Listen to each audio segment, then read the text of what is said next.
Hey guys, Greg Doyle, and we have the DNT 7-35, the One optic. So this scope is very interesting. I've seen a lot of hype about it, but we're gonna take it out today and see if it's actually any good. Now, this isn't gonna be a full-on review, it's more of a first look. We will get to a longer, more in-depth review after months and a lot more rounds through this thing.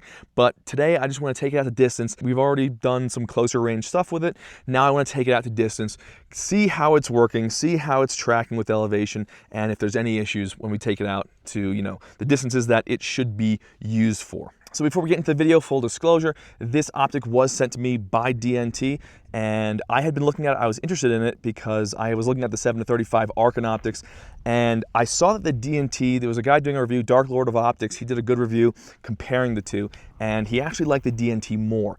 And I was interested in that then. They reached out to me, sent one over. I said, yep, definitely, I'll check that out. Once I got it and looked at it, I'm like, this looks like an Archon optic. So I called them and asked them, I said, hey, what is the deal? Because DNT makes a bunch of optics that were once offered by Archon optics. They're night vision and thermal optics. So what happened was the guy who created DNT, he was working with Archon, and then a few years ago branched off. They left for whatever reason and created their own company, bringing those night vision and thermal optics with them. And this is most likely, this is just my assumption, probably made in the same factory. It's very similar in design and look and feel to the Archon optics. Slightly different reticle, we'll get into that, but that's the kind of background on DNT and this scope in particular. All right, so let's go into the build and some of the specifics on this thing before we start shooting. This is a 7-35 by 56 scope. I have it in a 20 MOA mount from Anubis Defense. I'm testing out that mount. They're, for the price, I think so far, a pretty reasonable deal. They're less than $100 for this one-piece scope mount. But the optic, coming back to the optic, right, we have a 34mm tube. The turrets feel very much like the Archon optics. I mean, almost identical in terms of both audible and tactile. I mean, just good turrets. It's not squishy at all. You know when you've gone up 1/10 of a mil. A different feature on this is the fact that they offset the indicator for the 0 on the windage, so it's up higher, which is nice because when you're behind the gun and you're looking, if it's behind the scope mount, you can't see where it actually is. They've pushed it up higher, so now you can see even if there's a mount in the way. That's a nice feature. I kind of like that. Talking about weight, these things are hefty. Just like the Archons, they are hefty. I think this thing is like 36 ounces, 36 to 39. I'll put the exact weight in the video. It's a first focal plane scope. The reticle is their Tor mil. This is the mil version. They have an MOA version as well. So I got the mil. I like the reticle, and if you look at it, I'll compare the two between the Archon and the Archon has the VPR. This is called the Tor. They're similar, but I think I almost prefer the DNT reticle a little bit more, because when you're looking through, I have more spots to use as wind dot holds and to make corrections off of. It's an almost simplified version, but with more precision. I like it. It's not too busy. I can see all the hash marks that I need to see. I think it's a well done reticle, honestly. I like it a lot. It is illuminated. I don't usually use the illumination at all, but it does have illumination. But overall, it feels like a very solid build, much like the Archons. I don't want to keep comparing it to the Archons, but you have to. They're very, very similar. And again, I think for what it is, glass is pretty clear. It should shoot pretty well. I've already zeroed this thing. It was very easy. I actually like this reticle a lot. These things are coming in around, I think, anywhere from 5 to 7, depending on the scale that you can get it on. So not terrible, actually not bad at all. For what it is, a 7-35, right? Comparatively, you're looking at, either a Leupold or something like that, and those are really, you're spending thousands.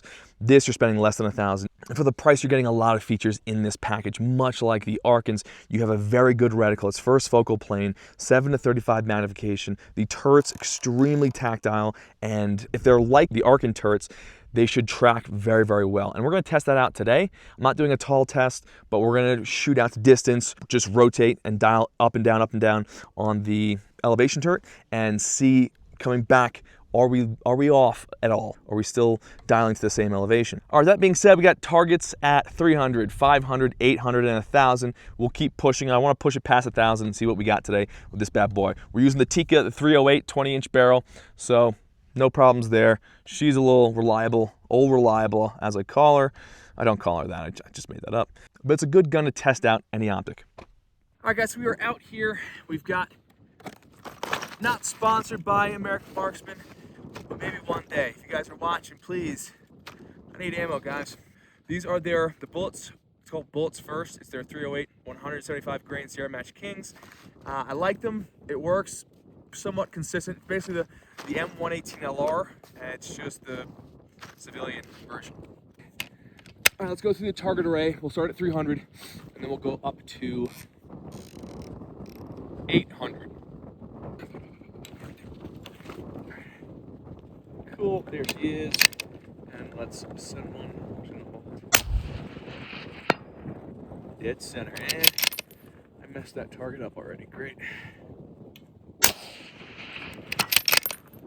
Nice.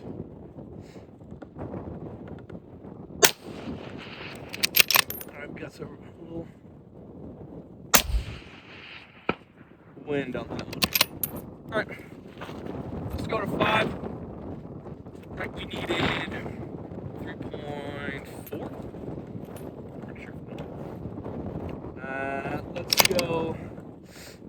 Let's give it 0.4. 0.6. Oh, edge. Not as much. So there's not as much wind out there. Impact. Impact. Alright. Let's go to the 800. Let's go to 6 point. Oh, we're using 6.4. Alright, we didn't use mine.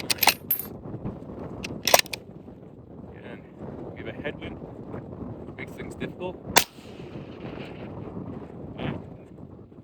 So that impacted about 0.6 off the right edge, so we'll just follow up with an impact. The wind changes because you have a headwind, which is sick. I didn't actually see where that one went. That's another one. Let's give it 0.4. No. So 0.4, it hit. And again, I should have these mags loaded, but we held 0.4, it hit up high. Impact. Okay, so like you can see, from 3 to 800, I can see the bullet impacts, no problem. What's nice about having the higher magnification is being able to spot your impacts, especially when you get to longer distances and you're like, hey, where did that go? Because close up, yeah, you can see stuff. Further out, it's gonna be tough, it's gonna be challenging. And if you can't see where your impacts are, to make a follow-up is pretty difficult. But, okay, so we got a left to right. I'll give it 0.8. Yep. Do it again. Okay. Still off the right edge.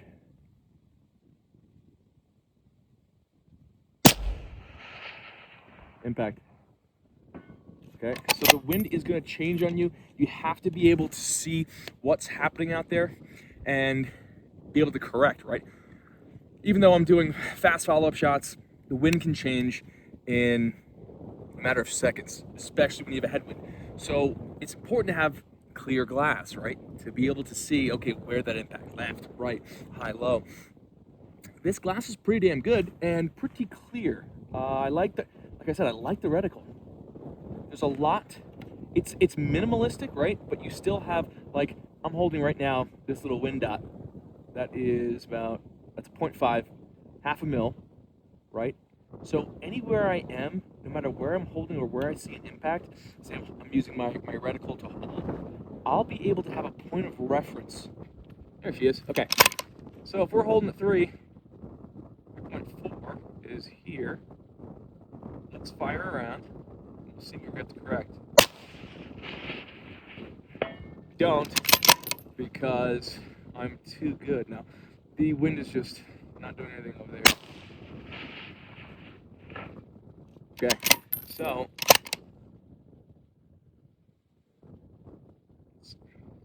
3.4 impact. So next thing we're gonna do is we're gonna dial up, dial down, and see if it changes at all. If it's still tracking, all right, we'll shoot some small targets at 300 and at the 800. Let's go ahead. I'm going to just dial a lot on this turret, up and down.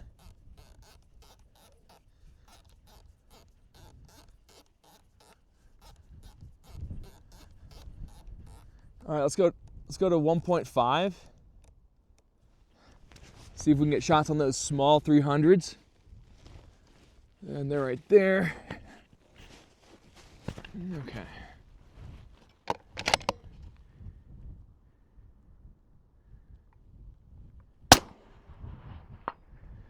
Yep. Okay, I got a slight left to right. Let's see. Okay, so that's a pretty small target over there. Dialed the shit out of this thing, and it's still good. Now let's just dial this thing for a while. We'll go back to 1.5.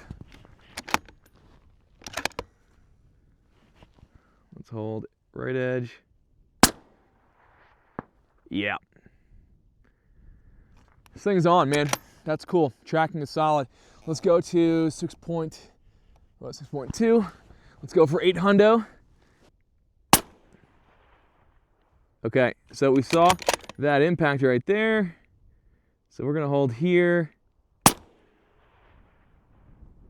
Jeez. All right, wind's picking up even more. Impact. Okay, so that was kind of crazy. Went from about 1.2 to about 1.5 a mil change. All right, so we're just gonna dial up. Again, elevation's good. It's just the wind. Let's dial all crazy.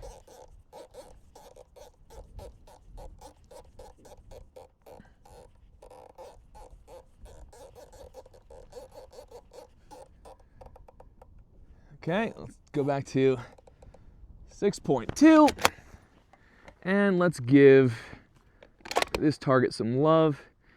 I'm gonna hold, let's hold 1.5. Okay, just off left edge. So, hopefully that doesn't change. We're gonna hold 1. Impact. Okay, let's go to this smaller target now at 800. The smaller target is about 2/3 its size. So let's go for that. Let's hold 0.8.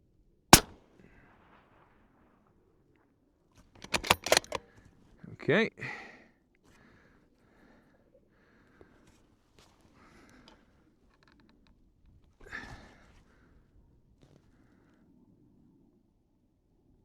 It's kind of boiling now. Okay, so we need impact. Yep. So it's still good.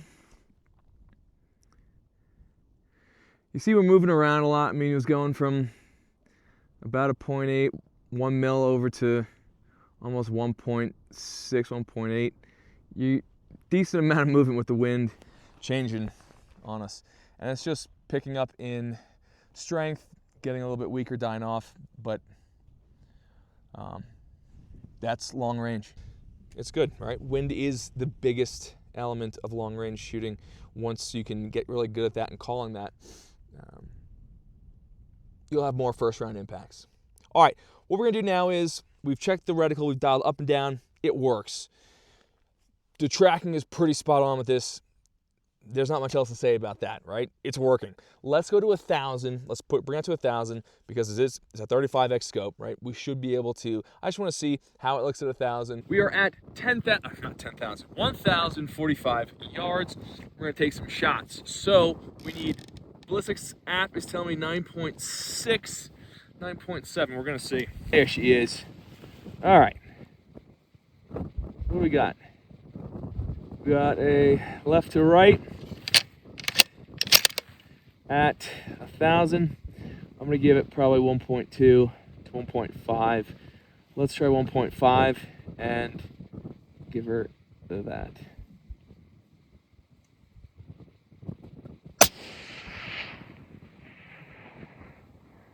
Okay, so you saw that impact down low.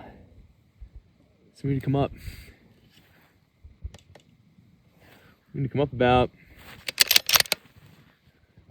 Windage was actually pretty good. Come up 0.5 mil. And shit, let's try this. Let's try this. Just high. Okay. So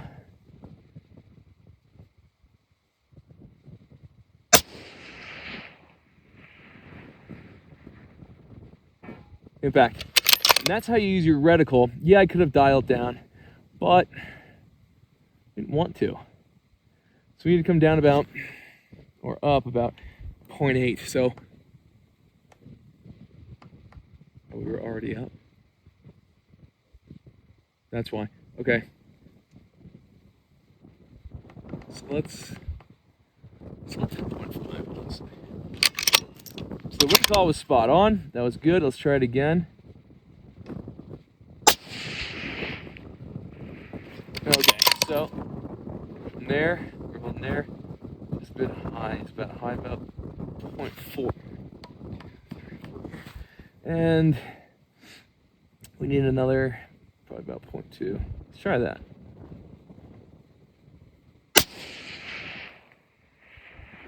Just off left shoulder.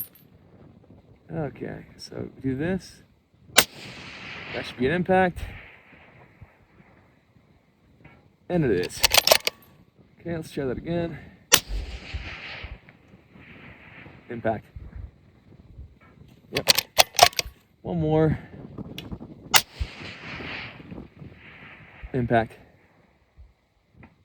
Okay.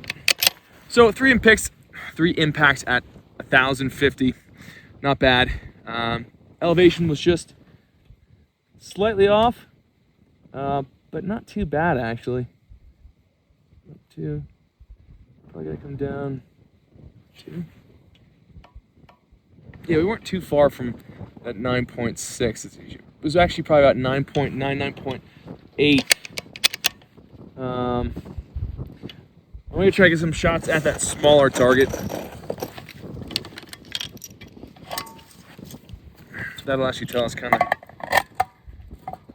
what we need. But you can see I can still make corrections pretty good, and I initially made those corrections just using the reticle. I wanted to prove that the point where having those reference points on the reticle, yeah, I missed low, and it was low and left, but I was able to use those points. There was enough points of reference on that reticle where I could adjust and make an impact, which was kind of cool. So let's go. Let's go now for that smaller target. Right, using 9.9, and we're going to use, let's hold 1.5.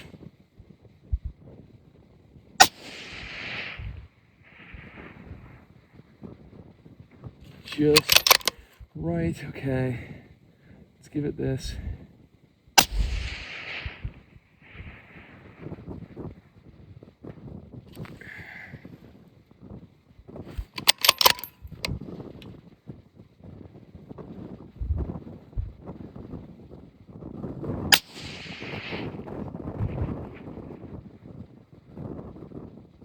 That was an impact.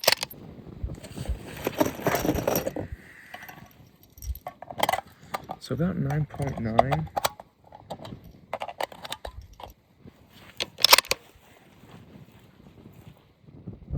Let's give it a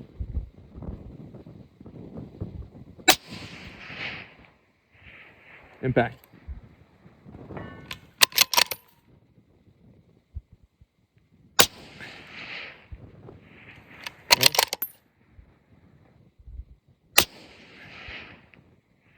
So you have to be fast. Again, we have that headwind coming on, but that was pretty cool as a first round impact on that target at 1,050. But it's a small target. That's only 12 inches wide.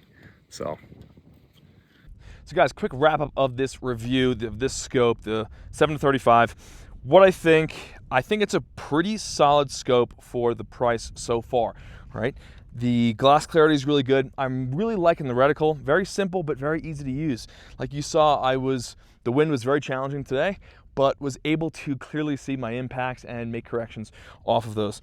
So I think that with more testing, I want to make sure this thing is like solid, but if it's built like the Arkans, dude, those Arkans are they're really durable and solid. If this is made, it seems to be made in the same factory by the same makers, that means it's going to be very durable. So if you guys want to see a longer, more in-depth review of this thing, make sure you're subscribed, because in the future, I'm definitely going to be testing this some more, and I'll do another review once I have a lot more rounds through it. I have a couple hundred rounds through it already, and I like it a lot. Pros, cons. Pros, I think you have a lot of features packed into one scope for a really good price. For the price range that they're selling it as, it's a really good deal. Cons, I would say, is the weight. The weight and maybe the eye relief could be a little bit better. It's not the best, but again, for this price, all the features you're getting, first focal plane, the tracking, the tactile turrets, the 7-35, and the reticle in there, man, it's really good. It's a really good package. I like it. I like it a lot. DNT did a really good job on this. So stay tuned for more reviews on this bad boy, but I think she might be a winner.